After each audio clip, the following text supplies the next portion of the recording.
सापडला.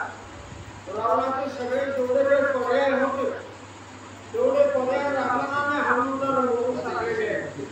शेवट रावणाचा नाईलाज झाल्यावर रावणानं मंदोदरीला सांगायला शिकवायला आणि समजावायला सुरुवात केली. काय म्हणून हे मंदोदरी तू पतिव्रत आहे.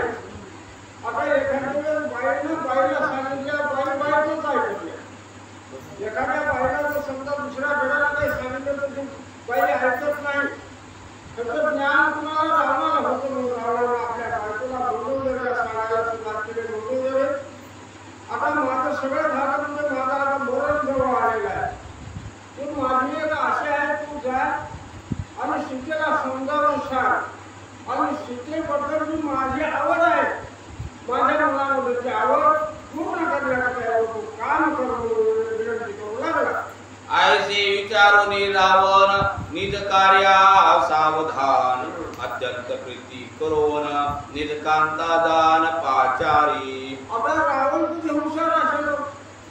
आता बायकोकडून काही काम करून घ्यायचं असल्यावर बायकोला बोलतो सगळं फिसकून जाते. ही रावणाला अक्कल होती, मला नाही रावणाला होती.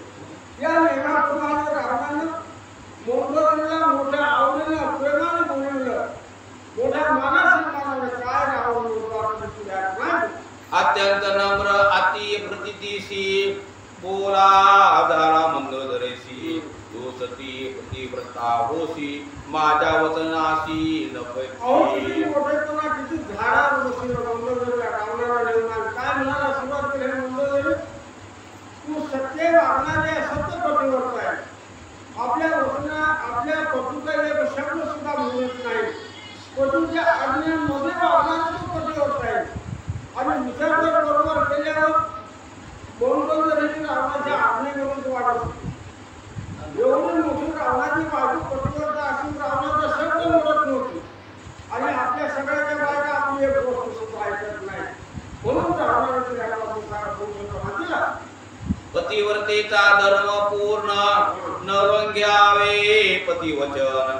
ऐसे आहे वेद वचन शास्त्र पुराण सम्मत. रावणानं मंदोदरीच्या समोर काय ठेवलं? वेदामधलं, पुराणामधलं आणि शास्त्रामधलं बांधलं. हे मंदोदरी बालकांना काही बायकोला सांगितल्यावर, काही काम करायला लावल्यावर नाही म्हणायचं नाही. काही कामाचं तर बायकोला नाही म्हणायचं नाही. आपल्या बायका आपलं एक सुद्धा ऐकत नाही, सोडून द्यायचं. पण रावणानं मोठेपणा मंदोदरीला देऊन तिला बोलायला सुरुवात केली. म्हणून या तुझ प्रती करीत असे मी विनंती. अनुसरून या वचन स्थिती कार्य निगोती साधावे. तू कसे हुशार आहेस, ज्ञानी आहेस. मी एवढा मोठा राजा असतो तुझ्या समोर विनवणी करून विनंती करून तुझे म्हणतो, मी काय जे काम सांगतो त्या कामाबद्दल तू लक्ष देऊन आहे. आणि एवढं मी सांगितलेलं काम तू माझं कर असे विनंती करू. जन जानकी भोगाची आस्था अत्यंत लागलेशी चित्ता. ते कामना सिद्धी न वाचता प्राणात व्यथा होतसे. रावण एवढा मोठा राजा असो त्याला आक्रमणाची चीज आशंका नसेल त्या रावणात नाही. रावणानं मंदोदरी कशी म्हणायला काय सुरुवात केलं? हे मंदोदरी, मी सीतेला चोरून आणलं खरं, पण सीतेचे आणि माझे आणखी एखाद्या ठिकाणी भेट झाली नाही. ती माझ्या मनामध्ये आवड राहून केली. माझं आता मरण जवळ आले. तर माझ्या मनामध्ये आशा पूर्ण करण्याकरता तू सीतेची भेट घे आणि माझं सांगणं तुझ्या काही बुद्धीने सांगून करून सीतेला अवश्य करून घेते विनंतीला अंतर लागला. मांडले अत्यंत निर्वाण निमाले पुत्रादी प्रधान. सैन्य निमाले संपूर्ण वीर दारुण रणयोद्धे.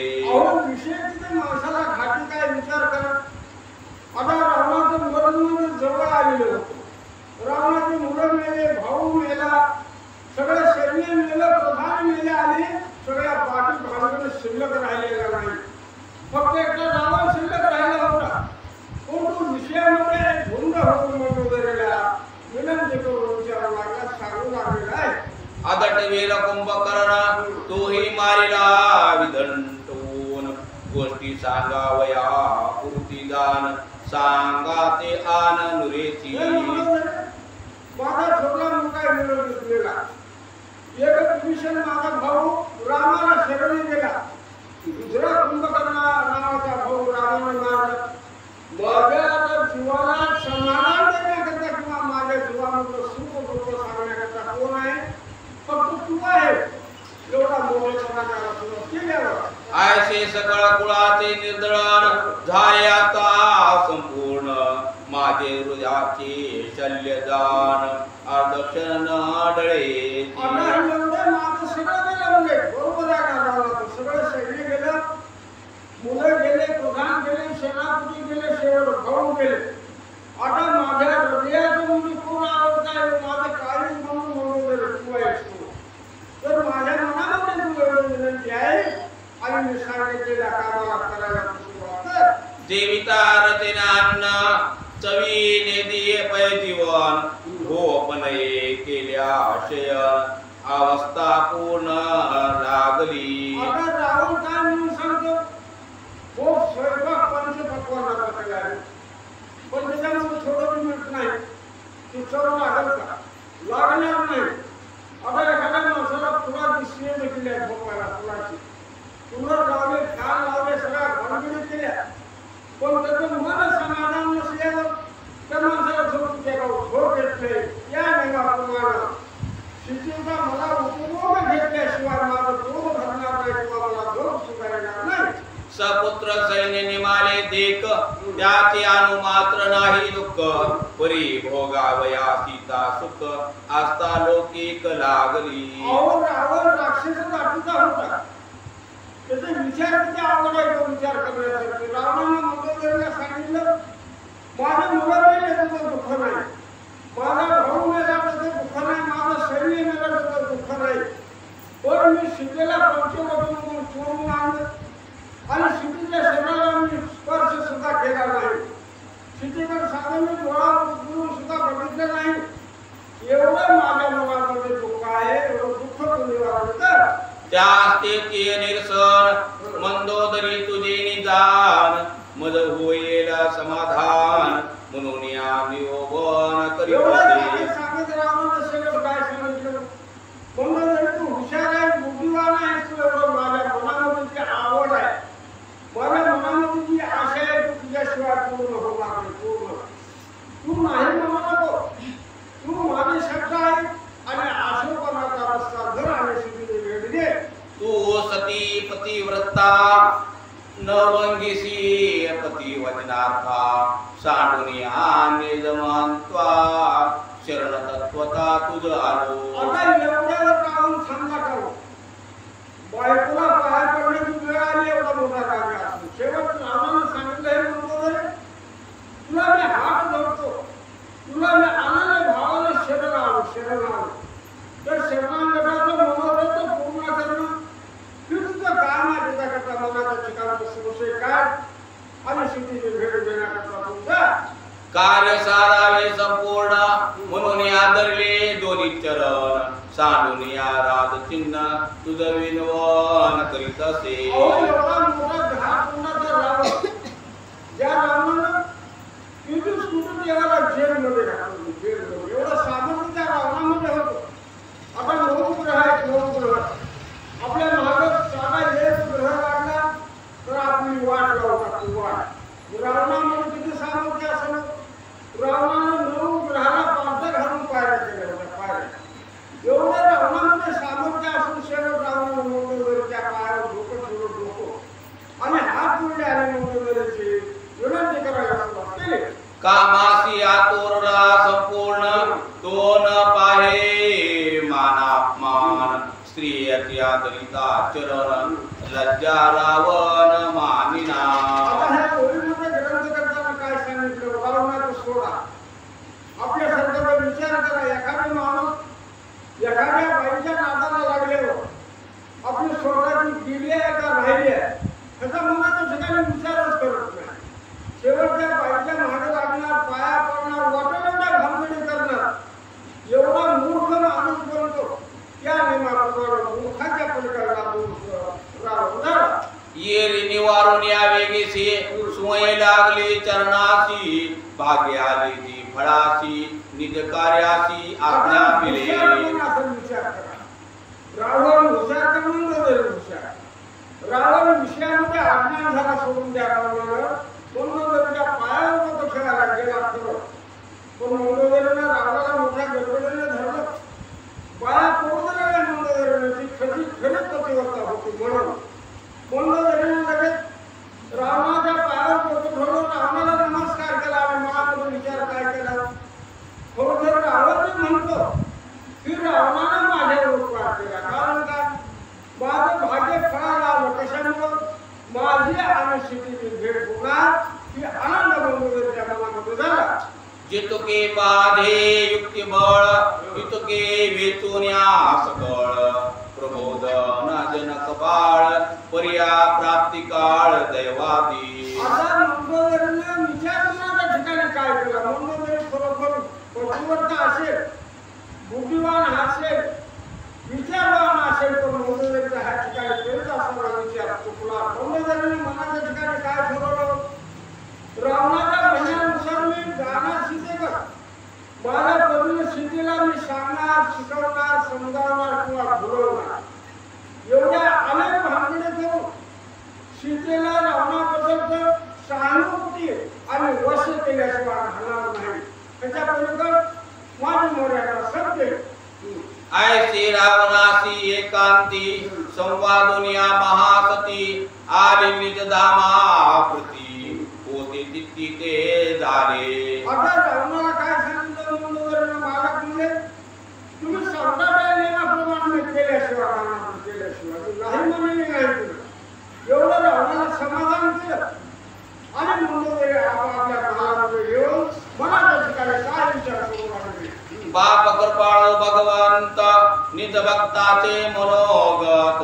ध्रुवावया सावचित्त अनाथनाथ श्रीराम आपल्या महाराजांच्या एकांताच्या ठिकाणी मंदोदरी बसल्यावर मनाच्या ठिकाणी काय म्हणत आहे खरोखर देव माझ्यावर प्रसन्न झाला प्रसन्न कशामुळं ही सगळी पतिव्रता सीता तिचं मला दर्शन होणार तिची मला भेट होणार माझं एवढी माझ्यावर दिसून नाही होते मंदोदरीच्या चित्ती दे भेटावी सीता सती राम भोगी पुण्या स्थिती हे सीते प्रति पुसावे आता मंदोदरीच्या मनामध्ये आवड काय होती माझं आपली आणि सीतेची कशी भेट होईल मला कशी परवानगी माझा मालक म्हणजे रावण देईल त्या नियमाप्रमाणे घडून आलं खरोखर मी आता आनंदाने अशोकवनामध्ये जाऊ सीतेची भेट घेणार आणि सीतेला काय विचारणार हे सीते सगळ्या ब्रह्मांडाचा मालक म्हणजे राम आहे रामाबरोबर तुझं लग्न झालं आणि रामाचे आणि तुझं सत्य काय आणि तुम्ही एकमेकाबरोबर काय आणि कसे राहता आता मी विचारल्याशिवाय राहणार नाही श्रीराम कैसा किमात्मक श्रीराम भोगी कैसे सुख सवे कल्प निर्विकल्प कल्प हे ही सकळी पुसावे अहो मंदोदरी काही मुली असेल का शाळे असेल आता राम हे अवतारिक असेल देव असेल पण नवरा बायकोच्या भानगडीत विचारायची काय गरज आहे मंदोदरीला पण मंदोदरीने मनामध्ये काय ठरवलं मी आता सीतेला काय विचारणार ज्यावेळेस तू रामाबरोबर राहतेस रामाला बोलतोस रामाला जीव घालतेस रामाबरोबर झोपतोस रामाची सेवा करतेस त्याच्याबद्दल तुझ्या गावामध्ये तुझी आनंद वाटतो ही मी सीतेला विचारल्याशिवाय राहणार नाही श्रीरामाचे ठाण मान रूपे का गुण लक्षण सर्वगत किया परिचिन्न स्थिती संपूर्ण रामाची तू सीते रामाबरोबर रात्रंदिवस राहणार आहेस रामाची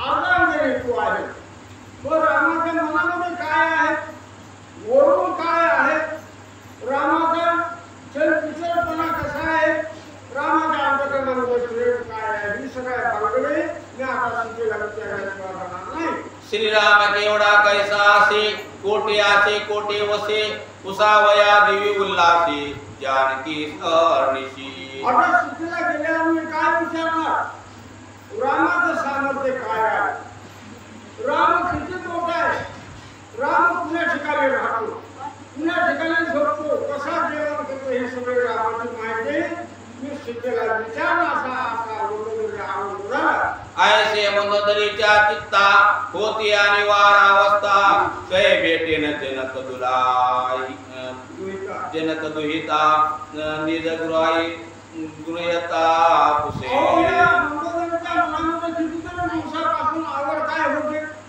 माझ्या आणि सीतेची एकदा भेट व्हावी आणि सीतेला मी बोलून सीतेला बघून माझ्या मनामध्ये आधी अडचणी मी सीतेला विचारल्याशिवाय राहणार नाही. ती वेळ आता परमेश्वराला घडून आलेली आहे. अवतटे सीता सती हातीची गेरिया निचिंती कोण पुसावे नुजगुह्य स्थिती चित्ता चित्ती आणि पुन्हा फिरून विचार काय केला, आज सीता आपल्या आशेप्रमाणे उद्या जर रामाने सीतेची सुटका केली, सीतेला घेऊन जर अयोध्येला राम गेल्यावर मग माझ्या आणि सीतेची भेट होणार नाही, म्हणून तुला मनाच्या ठिकाणी आनंद वाटू लागला. भाग्ये भेटल्या साधुसी आवश्यक पुसावे निजगुह्यासी जाणूनिया जो होय उदासी बाप त्यापासी कतेले. आता मनोरंजनाला पुन्हा दुसरा काय विचार केला, आपल्या घरात एखादे साधू पुरुष आला किंवा एखादे महाराज आल्यावर त्याला आपण बसण्याकरता पाठ टाकावा किंवा सगळं टाकावे, त्याचा मान सन्मान करावा, त्याची खाण्यापिण्याची व्यवस्था करावी आणि त्याला सुख सुद्धा विचारावं. या नियमाप्रमाणे सीतेला सविस्तर विचारल्याशिवाय राहणार नाही. बहु काळजास्या कथाच चढे साने तोडितान तोन धडे लोहाशी कठीण गाडे करी रोकडे मृतिका. आता एवढं मोठं लोकं झालं, रस्त्यानं कसं त्याला लोकं झालं. आता लोकांना किती तोडा गेल्या सुचत नाही, वाचवा गेलो वाचत नाही. आणि लोकांना समजा 4-6 महिने मातीमध्ये पडल्यावर त्याला दंड खाल्याशिवाय या नियमाप्रमाणे माणसाच्या मनामध्ये काही जरी भानगड असेल तर एकमेकाला बोलल्याशिवाय मनाच्या ठिकाणचा अज्ञान कोणा निघून गेल्याशिवाय राहत नाही. अभिमानाची जाती पाहे साधू संतान माने काही ज्ञान गर्वे बुडाले तेही शुद्धी नाही तयाची. आता एखादा माणूस कसा आहे, पुष्कळ असं ज्ञान आहे एखाद्या माणसाला, त्या ज्ञानाचा त्या माणसाला गर्व राहतो की माझ्यावर दुसरा हुशारच नाही असा मनात काय विचार असतो. त्याच्यासमोर साधू आला का, महाराज आला का आणि देव जरी आला तर त्याला तो वाटत नाही. मी शहाणा असं म्हणतो, कशाला म्हणतो, गर्वामुळे सगळा त्याचा अधर्म झाल्याशिवाय राहत नाही. मनुष्य देहाती निज प्राप्ती क्षीणता न पवे लक्षांती येती ही विकल्प चित्ती तोंडी माती पडली ती. माणसाचा जन्म अधिक म्हणायला 84 एवढी फिरून शेवट माणसाचा जन्म होतो. मग माणसाचा जन्म मिळाल्यावर ह्या देहातच सार्थक करून घ्यावं लागेल माणसाला. पण माणूस या देहातच सार्थक न करून घेता लबाडा करायच्या, मारा करायच्या, चोऱ्या करायच्या, कमाई करून ठेवायची. बरं कमाई करून ठेवल्या मिळल्यावर काय बरोबर येणार, काय सुद्धा बरोबर येणार नाही. बरोबर येणार काय आहे, पाप आणि पुण्य. या पुण्याशिवाय आपल्या बरोबर काही सुद्धा येणार नाही. पण हा माणूस माणसाचा देह मिळाल्यावर परमेश्वराला विसरून जातो आणि मी तूपणामध्ये मरून गेल्यावर अडपणाला गेल्याशिवाय राहत नाही.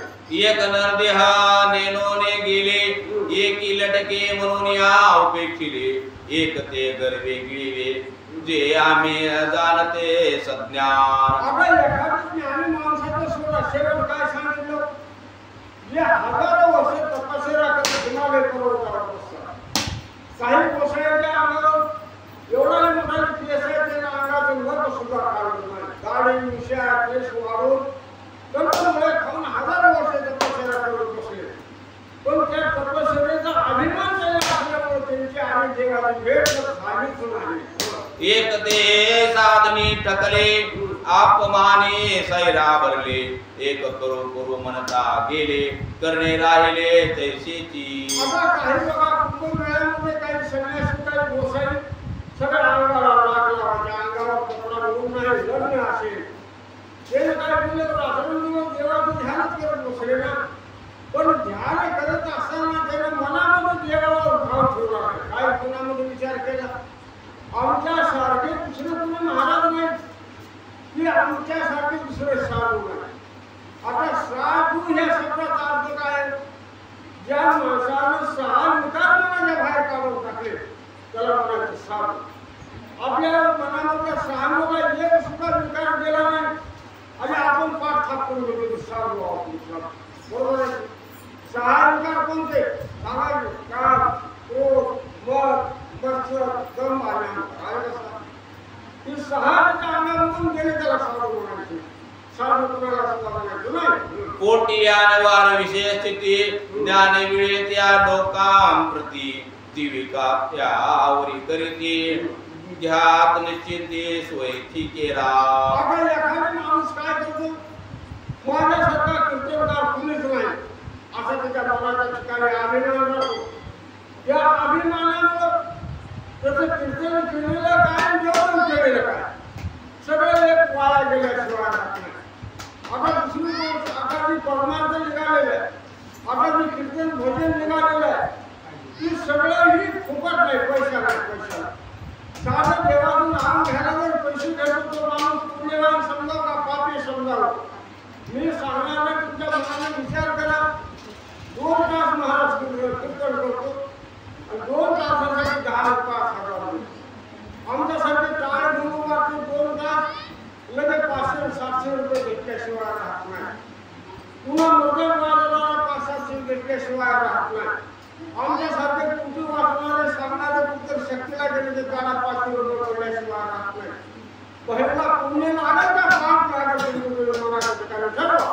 जेणे व्हावे निज प्राप्ती ते वेचिल्या विशेषते सोयते नागवले निश्चिंती भांडवल हाती असे ना. आता सगळे नागवले म्हणून सांगितलं नाथ महाराजांना. कसे नागवले? ही माणसाला माणसाचा देह मिळाला खरा, पण या देहाचं सार्थक आपल्याला करून घेता आलं नाही. याचं कारण काय? मनाच्या ठिकाणचा अभिमान, मनाच्या ठिकाणची आशा. माणसाचं मरण अलीकडे आशा करून म्हणायला त्या नियमाप्रमाणे झाल्याशिवाय राहत नाही. आणि माणूस मेल्यावर बरोबर काही नेत नाही, सेवा करायला गेल्याशिवाय राहत नाही.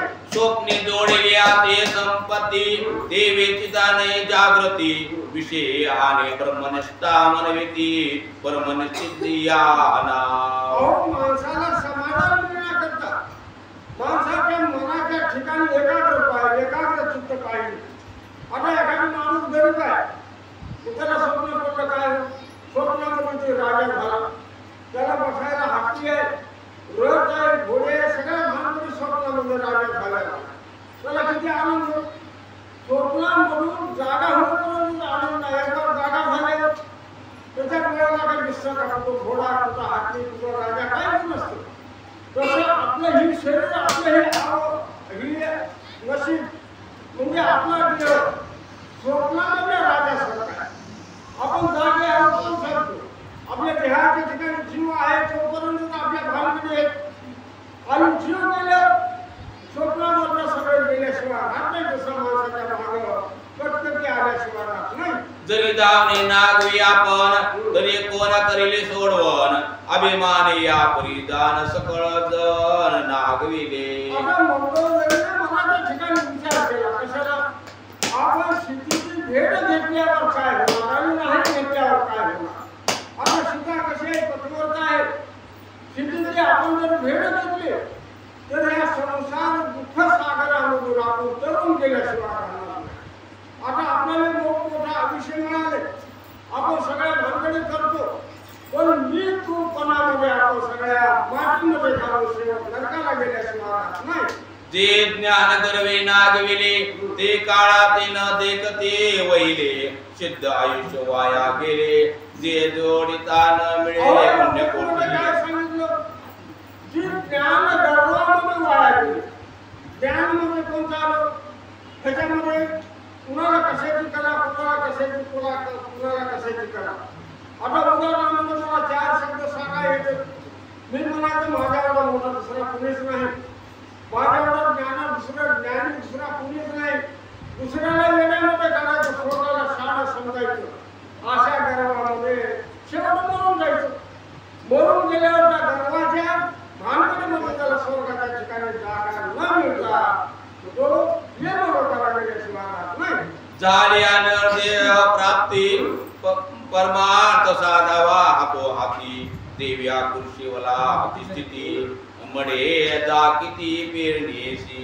अहो या ओळीमध्ये शेवट कर्तव्याने काय सांगितलं? कितीतरी 84 लक्ष ओळी फिरून फिरून माणसाला नर देह मिळाला, म्हणजे मनुष्याचा आपल्याला देह मिळाला. ती माणसाला मनाच्या ठिकाणी जाणावं आणि आपल्या देहाचं सार्थक करून घेण्याकरता रात्रंदिवस टाळा बसायचं नाही किंवा रात्रंदिवस कुठे ऐकत बसायचं नाही किंवा देवदेव करत काशी बनारसी भांगडी करत बसायचं नाही.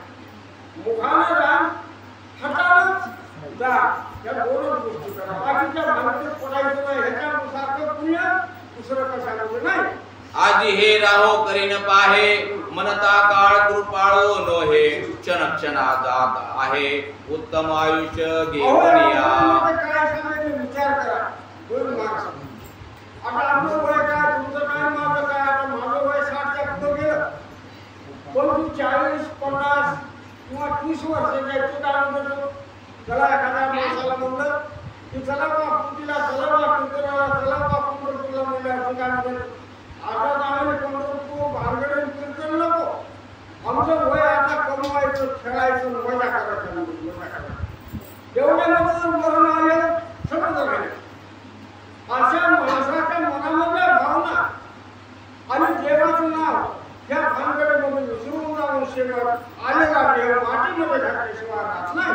ऐशी काळाची काळ सत्ता जाणून या मंदोदरीच्या चित्ता लागली अनिवार अवस्था जनक दुहिता भेटवावया. मंदोदरी बाई असो, राक्षसाची बायको असो, तिला किती ज्ञान आहे.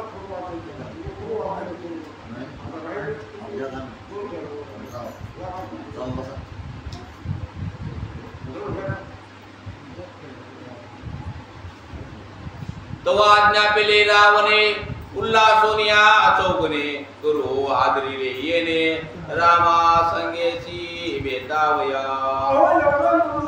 रामाचे शब्द ज्यावेळेस ऐकून घेतले आणि मनाच्या ठिकाणी काय विचार केला? मी खरोखर रामाच्या बायकोला भेटल्यावर ती मला देह मिळाला, या देहाचं कल्याण झाल्याशिवाय रामाला असं मनाच्या ठिकाणी ठरवलं आणि सीतेला भेटण्याकरता मोठ्या आनंदाने मंदोदरी निघाली. अशोक वनाये ओनी बाहे मंदोदरी नयनी तव देखुन्या जनक नंदिनी रामानुसंधानी आसनास. मंदोदरीने विचार केला, राजवाडा सोडला, लंका सोडली, ज्या ठिकाणी रामानं अशोक वनामध्ये सीतेला आणून ठेवलेलं होतं ना, त्या सीतेच्या समोर मंदोदरी आली आणि सीतेला त्यावेळेस डोळे भरून मंदोदरीने पाहिलं. त्यावेळेस मंदोदरीला सीता दिसली का? मंदोदरीचे डोळे कसे असते? तिला सीता न दिसता सीतेचा जागी राम दिसण्यासारखा मंदोदरीच्या डोळ्याला भाग झाला.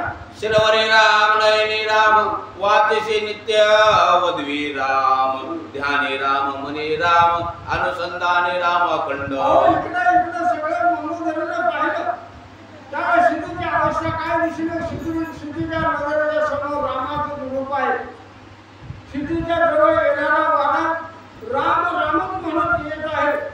सीतेची सगळी अवस्था राम रूप झालेली मंदोदरीने पाहिल्यावर प्रणाता निज संचारी रामन विसंभेती सुंदरी सकळ इंद्रिया विकारी झाली अविकारी श्रीरामे. आता माणसाला किती इंद्रिय आहेत? नाक आहे, डोळे आहेत, कान आहे, तोंड आहे, जीभ आहे, हात आहे, पाय, सगळे भरपूर इंद्रिय आहेत. मग आपले इंद्रिय एकच काम करत नाही, अनेक भांडे. पायाचं पाय काम करतो, हाताचे हात काम करतात, कानाचे कान काम करतात.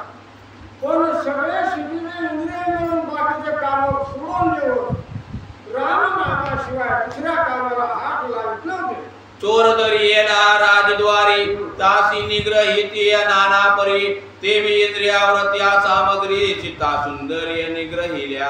आता सीतेला आपले सगळे इंद्रिय ताब्यामध्ये कसे घेतले? आता आपलं मन विचार करा, ही खावडते, ती खावडते, ह्याला आवडते, तिकडे वाटते. आपलं मन आपल्या ताब्यामध्ये आहे का? थोडा आपला पाय आपल्यामध्ये ताब्यात आहे का?